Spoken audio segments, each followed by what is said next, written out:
Welcome back, Andrew. Andrew, it is so cool to be back together with you. I think we did a good job on the last one, so people are excited to talk to us again.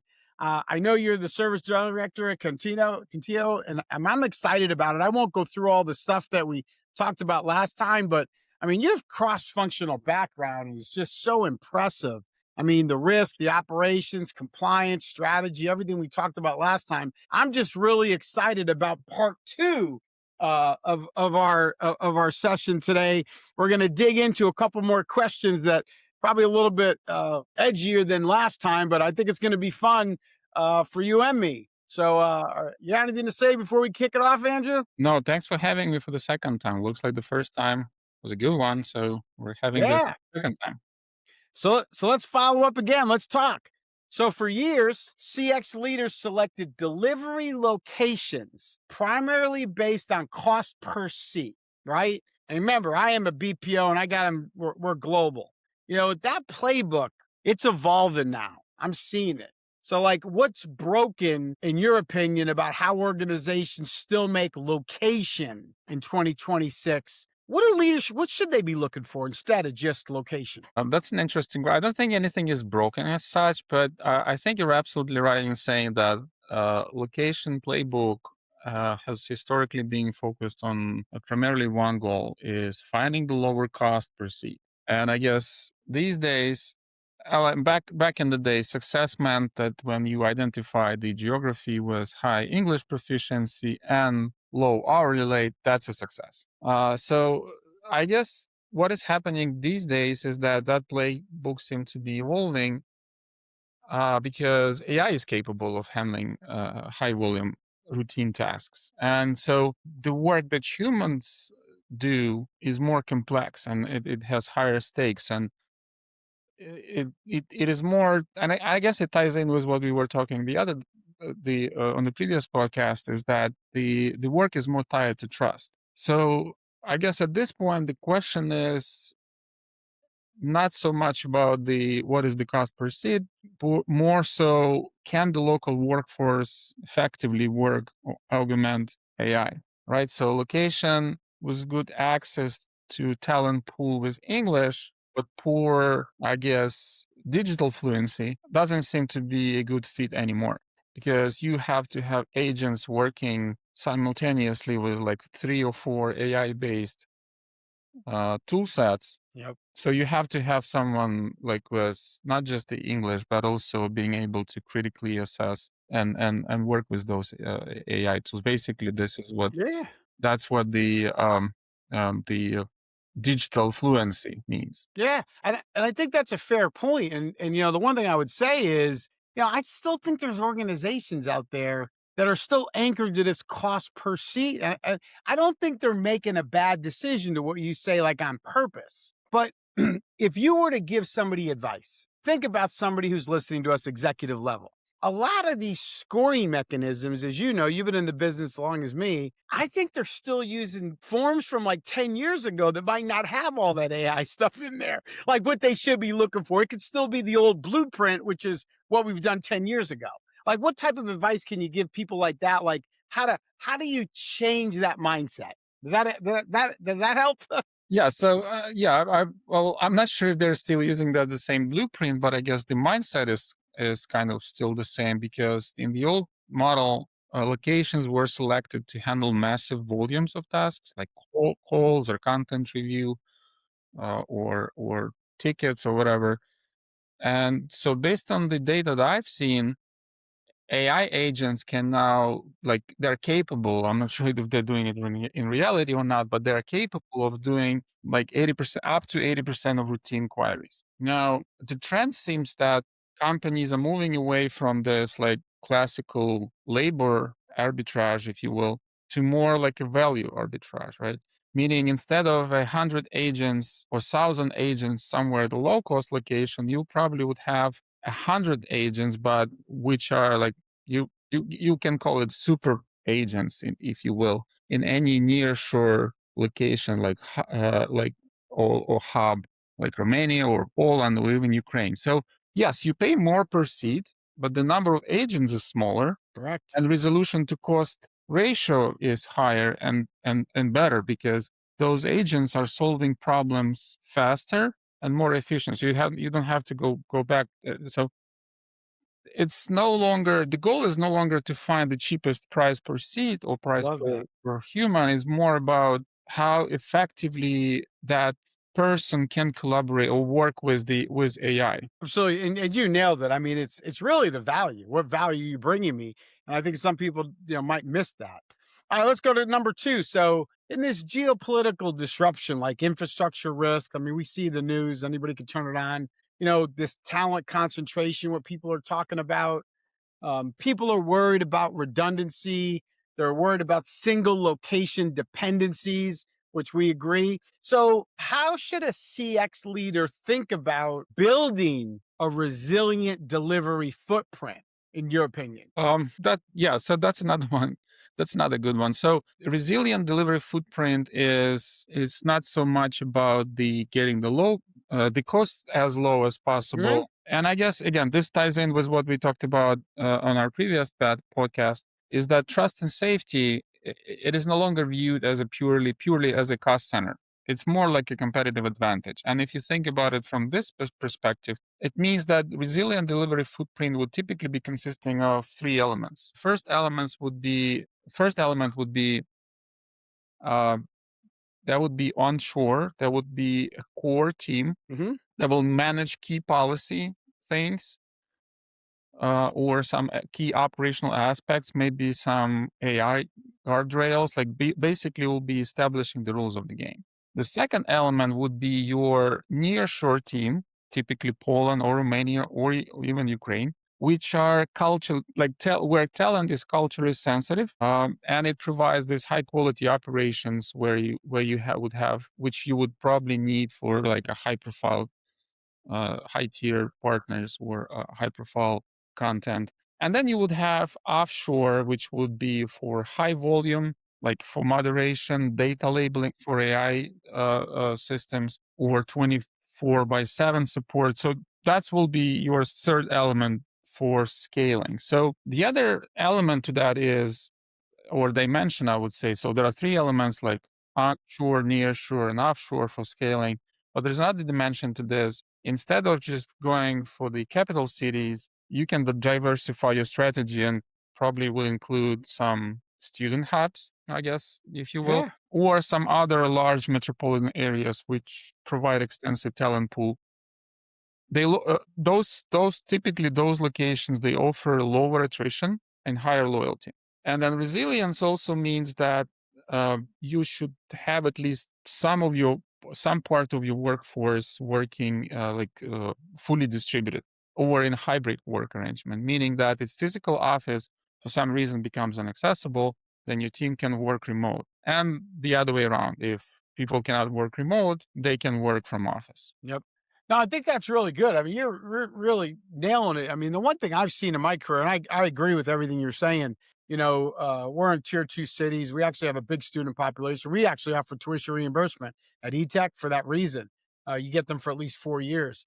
I think, just my opinion as well, I think the reason a lot of people don't do this type of diversified, multiple sites, hybrid models, I think they're actually looking at their budget versus the risk, right? If that makes sense. Yeah.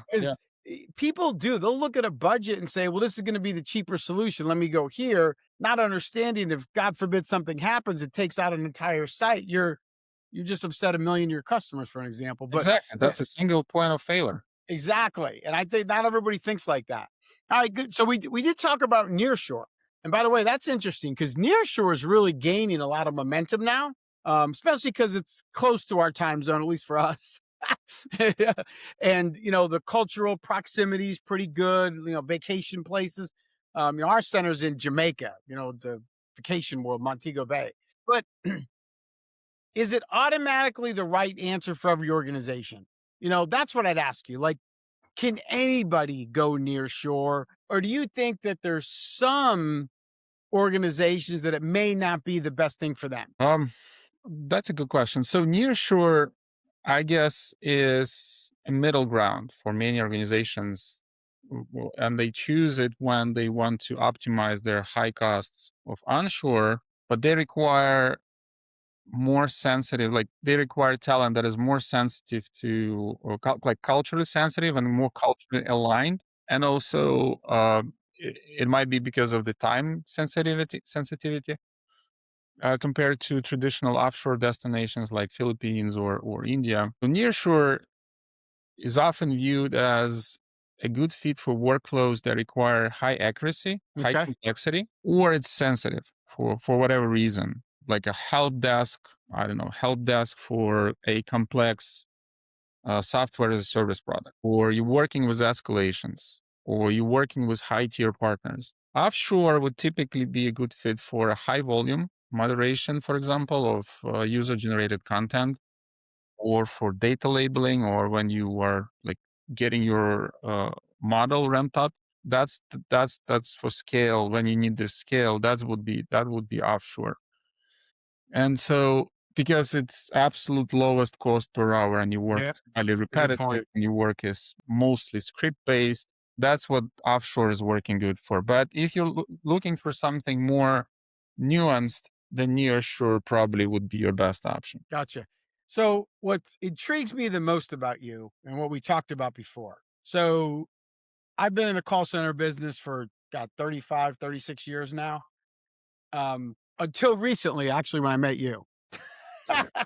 I haven't heard about Ukraine as much, but like what I'm seeing today, Ukraine has become one of the most talked about emerging delivery hubs in Europe. I myself included, I'll be the first to raise my hand. Like a lot of CX leaders still hesitate considering. You and I talked about this. I'm going to come visit you, obviously, one of these days. But like when decision makers fundamentally misunderstand, what do they misunderstand about Ukraine's delivery ecosystem? What do you think? Well, how much time do we have?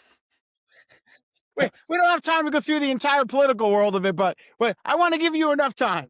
Ukraine is, and so this is me speaking. I'm trying to be as objective as I can. Ukraine is the singular most prominent case study in resilience, and because the full scale war started in 2022, and everyone was thinking, oh, there will be 2-3 days and Ukraine will fall. Guess what? It's 2026. It's been 4 years. Ukraine is still standing, and not just standing. Ukraine is resilient. So, like I said, this is the singular most prominent case of a case study in resilience, and it's no longer just an emerging destination. It's a war-tested ecosystem that has basically transformed this like crisis management. Like from the first days of war, it was crisis. That was like at its best, it was crisis management and it became standard operating procedure. Like Ukraine and businesses are operating in Ukraine, and guess what? They're growing in Ukraine. And the reason why it's happening because it's their standard operating procedures. It's no longer a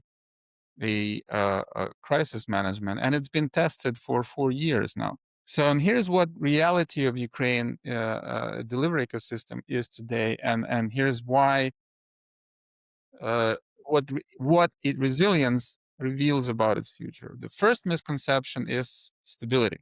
A lot of people think that, and it's the biggest, in my opinion, that's the biggest misunderstanding, that decision makers often equate war zone with the total operational blackout.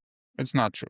First off, it's not the entire territory of Ukraine that is a war zone. Second, Ukraine has pioneered this autonomous business continuity. Like virtually every major delivery hub in Ukraine, like Lviv, Kiev, Dnipro, they have moved to this triple redundant power and connectivity protocols. Like this includes industrial grade setups start with a Starlinks, fiber optic internet connection, autonomous power stations, even some even have localized like solar microgrids, basically having all of those triple redundant layers to make sure that it's a stable connection. And businesses, like I said, businesses are developing. It's not like everything is going down. The second misconception is talent quality.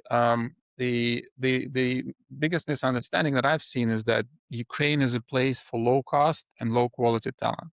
Not true. The reality is, and again, it's none of us would wish this to happen here in US, but war forced business community to solve sometimes impossible things in real time, like on the fly. You have to figure out a lot of things. Like when this winter, Russia has been specifically targeting an energy producing facilities. You had to solve those impossible things, how to maintain your operations in real time. And this has created like those 4 years, and imagine 4 years of this. This has created the workforce which has goal-oriented mindset. Basically, you don't know what will happen tomorrow, but you have a goal, you have to achieve it, you have to survive. And so the circumstances are forcing you to come up with a solution. So that's one of the things. The other thing is that the explosive growth of Ukraine's domestic defense tech sector, and I'm sure you have heard about it, especially these days when like whatever is happening in the Middle East, people from the Middle East actually reaching out to Ukraine, hey, can you share your expertise with us? So that's what testament to this explosive growth of domestic defense tech, Ukraine's domestic defense tech sector. All of those AI driven drones, secure communication, all of those things related to unmanned operations. So that has cross pollinated into other sectors, technical tech sectors, including SAS, including trust and safety. The other thing is, the other misconception is high risk. Ukraine grows under pressure. I don't think anyone can deny that Ukraine not just survived, it's growing. And its tech sector in particular, and in economy in general, they didn't just survive since Russia started full-scale invasion in 2022. It has grown. The data that I've seen says the tech sector in Q1 2026 has paid 68% more taxes than it paid the entire previous year. And this is a sign of mature scaling industry, not just the one that is surviving or struggling. It's developing. And so if you're thinking about conventional low risk categories, then probably Ukraine will look uncertain in that. But if you're optimizing for things like critical thinking, loyalty, reliability, that's where Ukraine is one of the most, in my opinion, most undervalued assets in the global delivery footprint. Yeah, that's just so impressive. Like, I agree 100% on the resilience. I mean, it's an unbelievable story.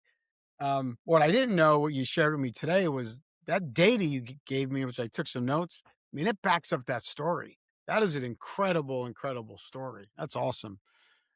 All right. In 2026, most of the leaders in the BPO space, not all, some, they still hire for empathy, adaptability, critical thinking, not just language anymore. We've all been through all these things, right? So, like, when you think about the future, which I think you and I are both visionaries, how do you think we should change, like, CX leaders who are evaluating the destinations, the talent?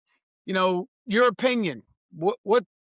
What's the next best thing to really, I'll say, help us separate what the true customer experience is going to look like to what the old thing was? Yeah, so that's an interesting question. So, and that's what we started from, right? And so we're seeing that in 2026, the more and more tasks they transition, routine tasks, I mean, transition to, and this became like very popular buzzword, like agentic AI, right? It's basically AI that can execute tasks, not just a chat or a tool that you can chat with. So it has raised the bar in a sense of what good agent looks like. And you have rightly pointed out that it's the adaptability and critical thinking are the prime quality differentiators. Evaluating, when you evaluate like emerging destinations, and Ukraine is included, it requires, I guess, looking past the conventional metrics of seats or hourly rates. Again, I guess resilience in Ukraine, more since we started talking about that, has created a unique psychological profile, in the sense that when you evaluate talent, look for the ability to make a decision in an unpredictable environment or under timed constraints. And so when you evaluate those emerging destinations, if you evaluate them based on cost exclusively, then you'll miss the point. The true next generation hubs are not where the labor is the cheapest. It's where the human in the loop can add Love that. most value to the AI stack that you have. 100%. Love that distinction. I mean, that's, I love human in the loop. I mean, what you're talking about is next generation is what you need to get to. And I love that. Everybody working off the old metrics. Just it's not the same. In the market, I mean, today's markets, it's nothing we've ever experienced with all these things out there. So you do have to change. Right. No, I- absolutely. Good deal. Last question, our closing question for today. If a CX leader is listening to us today, and let's just say they're running most of their delivery from one location, which we talked about because it works. Remember, we talked about same old, same old. What's that, or anything in your wealth of knowledge? Like, what's one mindset shift you would want the audience to leave with today, or have a conversation with their leaders today? What would it be? Yeah, you're right. So that's a lot of people, they operate under this assumption. Okay, it's working. Just don't touch it, right? I think we've all worked for somebody who was like that. Yeah. So the I guess the smart move would be in circumstances like this. The smart move would be to have a combination of all three. You would have a core team for high stakes for the strategy things. You would have that onshore. That would be your quality hub, if you will. Like that would be things working like on a strategic things that you need a quick connection with that team, like on this.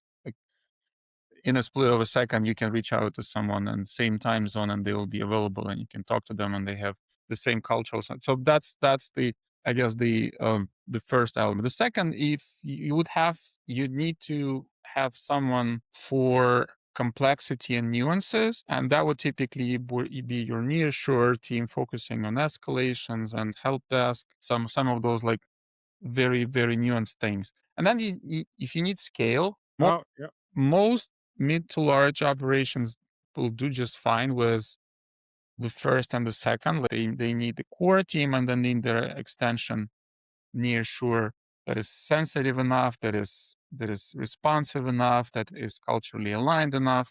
But if you need scale, or your operations are growing and you need to scale it because you're getting those high volumes of content, images, video, text, or you need a large data labeling for your AI tools with 24/7 support, that's where you will go to onshore.